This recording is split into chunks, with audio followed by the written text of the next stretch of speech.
Boruto could perform one of the earliest miracles of Kaguya Otsutsuki, and all of it ends up perfectly. With Kawaki becoming the apostle of destruction after unlocking the true powers of Ishhiki, we could be witnessing the rebirth of an ancient story, which had first unfolded thousands of years ago. The surprising lineage of Boruto, which stems from the Otsutsuki who betrayed Ishhiki, the one who is the source of Kawaki's power, is not a coincidence at all. It could be a secret setup to something big that would take place at the finale of the flashforward fight. So what tricks of Kaguya is Boruto going to play on Ishiki's formal vessel? Are we going to see her return in the series? And what impact will all of it have on the awakening of the Jougan? Well, that's what we are about to unravel today. So subscribe to keep the channel going, and let's begin. So initially this video was going to be me explaining how Kaguya's abilities and some untouched realms would be accessible through some unknown experiments in the Narutoverse, similar to how the Gozo Tenno seal acted as the catalyst for unlocking the dimension of new in the story. Followed by that, after doing some research on Kaguya Otsutsuki, I even found a potential way that could lead to her comeback in the story, with Momoshiki and Jura acting as the provokers to that major event. So in a nutshell, today we will explore a rebirth of legacy which connects both Boruto and Kaguya, the potential return of her Shinjutsu, and finally her own unexpected comeback. In the Naruto series, Kaguya Otsutsuki is responsible for introducing chakra to the planet's inhabitants, making her the progenitor of chakra in context of human history. However, chakra itself predates her arrival, as it's the fundamental energy of the universe, which gets further proven in chapter 79 of Boruto Part 1. Momoshiki clarifies that everything in the universe is connected through chakra, including humans, and all these interconnected things can be influenced through a higher power, which in this case was the Shinjutsu of an Otsutsuki god, the Omnipotent. So till now it's pretty self-explanatory. Chakra is present everywhere in the universe, and the gods of Otsutsukis have the most power over it, since they are technically above the universe itself. However, there are also some complex concepts of this energy in the Narutoverse, which are pretty bizarre yet interesting to explain. And I'm not talking about how the shinobis were able to use hand signs to simply copy the Shinjutsu of Otsutsukis that they didn't even know existed, but something that falls on the mystical spectrum more than the logical one. I'm referring to the concept of wills, the enduring essence of a character's intentions, beliefs, or goals, often endued with their chakra or spiritual energy. It can persist after death, influencing the world through proxies like creations, reincarnations, or chakra remnants. Powerful individuals with vast chakra like Hagoromo or Otsutsukis can imprint their will onto objects, beings, or the world, allowing it to act autonomously or guide events.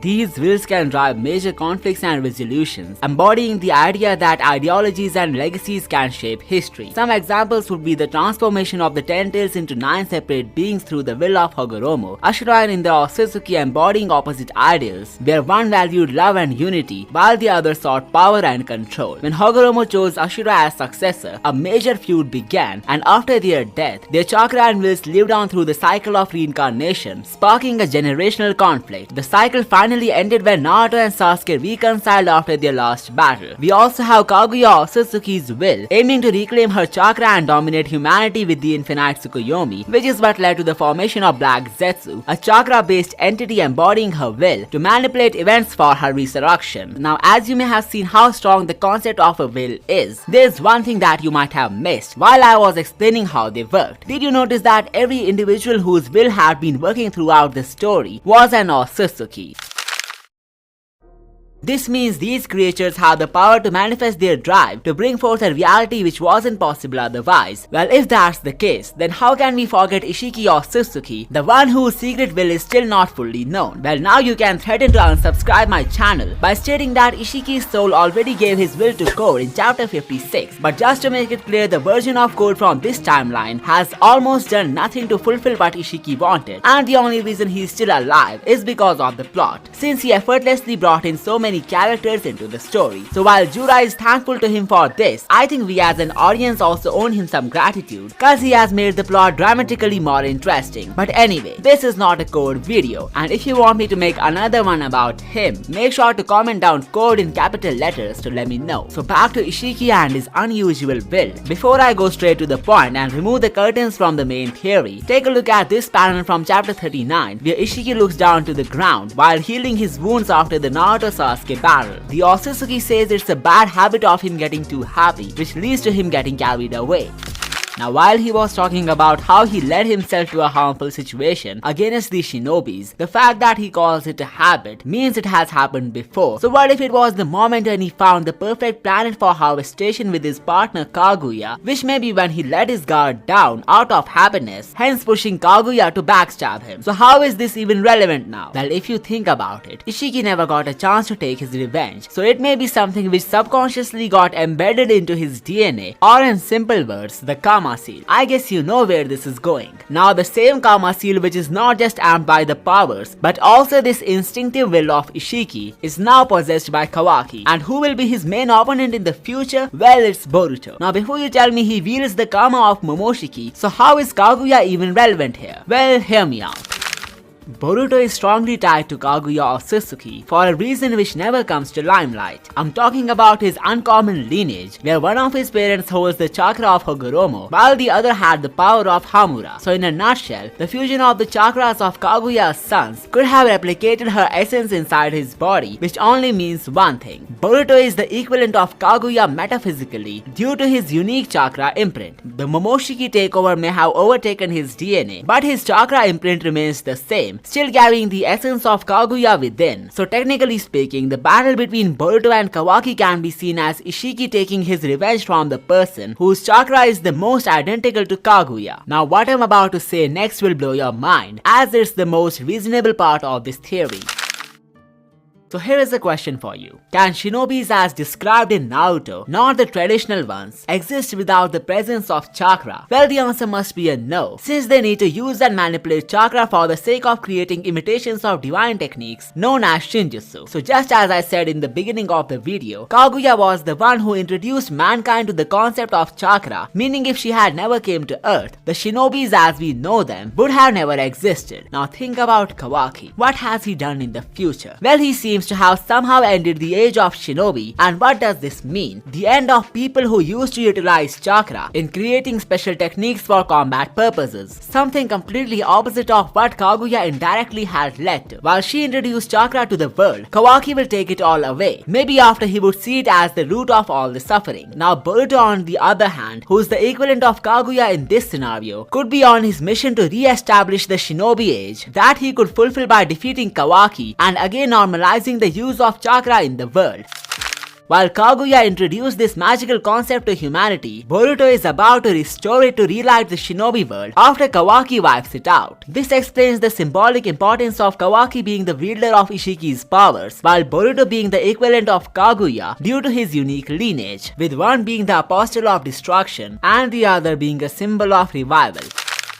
There are some more strong clues to this theory, but first let's move on to how Kaguya may be unsealed in the story sooner or later. The idea comes from the most broken yet curious character, Jura. As we know from his hunt of knowledge, he is really eager to know about the ways humans work and the questions like why they are vulnerable to love, etc. But what if his curiosity gets enhanced for the creatures who have been exploiting his species from the beginning? I'm talking about the Otsutsuki, but not the ones who evolved from humans like Boruto and Kawaki, but the real ones like Momoshiki, who could make him really curious to know more about the celestial history. Now there are theories for Momoshiki to appear sometime in the future, and if he does, then he would definitely have a talk with Jura. So what if after witnessing how different these beings are, as well as their cruel superiority complex, Jura might get lured to one Otsutsuki who got fused with the Ten Tails before, and that would mark the return of Kaguya in the story. Now even though it's not that plausible of a possibility, looking at how Jura was magnetized with Himawari, pretty much because she's one with Kurama now, a being of his own kind, there's a chance for him to figure out a way to bring Kaguya back as well, just to have a talk with her.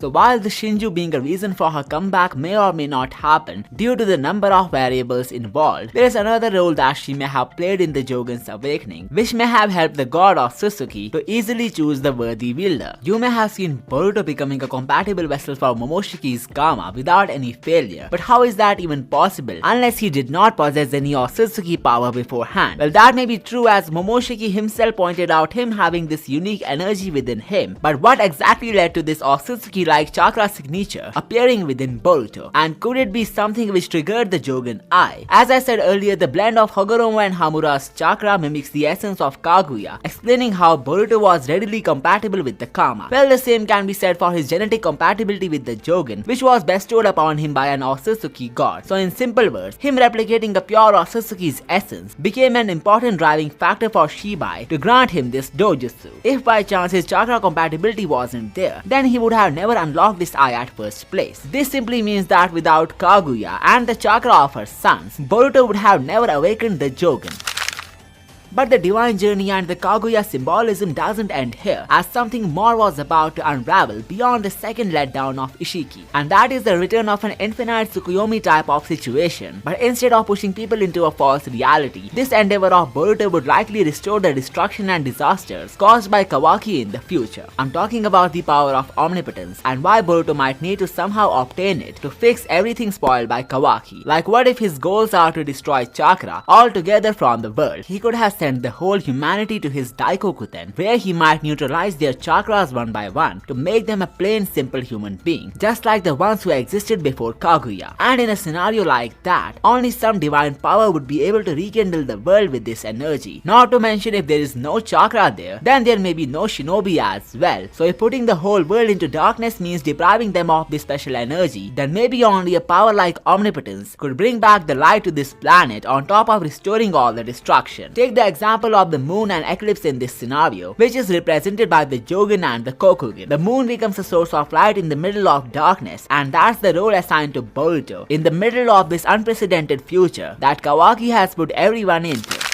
But have you ever thought about what could have pushed Kawaki this far? Well, if you have come this far in the video, then here is a bonus theory for you. Everything that happened in the future could be due to the negligence of one of the singularities, as Kashinkoji has revealed the power held by these individuals can bend the course of events into dramatically different ways, something that even prescience would fail to see. So what if Aida has made an unexpected chess move to bring forth this unavoidable calamity? And it may be nothing like a pre-planned, calculated move, since we already know she has no intentions of her own, but there is somebody whom she loves who could simply order her to cross-check something from the past, which might mess up everything. So one mistake of Aida and the whole shinobi age would come to an end. And what's the mistake, you may ask? Well, Amado could have revealed the biggest secret of Kawaki to him, that his daughter, whom he's trying to revive, is actually his mother. She died in a shinobi conflict, which is why his father Kokatsu left the way of ninja to become an abusive drunkard. And this is why Amado wanted to bring him back with the Otsutsuki power to immortalize her. And after hearing all this, Kawaki would start to get suspicious about the old man. This would be the moment when he would seek Aida's help to unveil the past of Akebi Sanzu, and to his surprise, he would find out that she is actually his mother, and everything said by Amado was indeed true. This would enrage Kawaki so much that he would forget about the Otsutsuki to start a shinobi extermination mission first. You can find out more about this theory in one of these videos, so good luck choosing the right one, and I will see you next time.